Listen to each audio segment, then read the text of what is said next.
Assalamu алейкум айымдар, кандайсыздар? Бүгүн сиздер менен Pringles салатын жасайбыз. Ал үчүн бизге 2 дана свежий огурцы, тооктун төш эти, 2 дана жумуртка, Pringles чипсы, майонез керектелет. Алгач тооктун төш этин саманча же болбосо соломка түрүндө кесип алабыз. Бул жерде мен тооктун төш этин даярын бышканын алдым. Эгерде сиздер чийки алсаңыздар, анда сууга бышырып алсаңыздар болот. Ушул эле саманча формасында туурап аласыздар. Сууга бышкан жумурткабызды туурап алабыз. Аны дагы соломка түрүндө майдалап кесип алабыз. Башында кандай форма менен кескен болсоңуздар, кошулмаларыңыздарды аягына чейин дал ушундай кылып, ар бир кошулманы окшош кылып кесип аласыздар. Эми свежий огурцуну дагы соломка түрүндө туурап алабыз.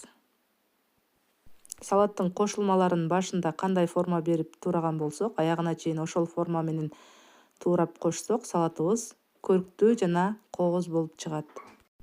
Бадырыңдарды туурап алдык, аны дагы чуңкур идишибизге салып, үстүнөн майонез салабыз. Бул жерде менин сырым калып кетиптир. Сырды дагы соломка түрүндө туурап, баарын чогуу жакшылап аралаштырып аласыздар.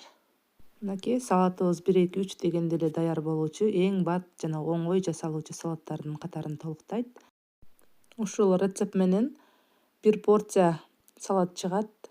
1 порция салат 6-8 кишиге жетет. Мынакей салатыбыз даяр болду.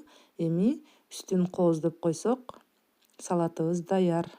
Эми салатыбыздын үстүнө ушундай Pringles чипсисин айландырып, салаттардын үстүнө кооздук үчүн тизип алабыз. Бул салат өзгөчө жана кооз көрүнүктүү салаттардын бири болот. Салаттын үстүнө кооздук үчүн салатный листти коюп койсоңуздар болот. Бул салатты конокторго жасай турган болсоңуз, сөзсүз түрдө конок келердин алдында гана чипсини коюңуздар, себеби дегенде чипсы эзилип кетиши мүмкүн. Ар бириңиздерге ийгилик каалаймын. Баарыңыздар жасап, жеп көрүңүздөр.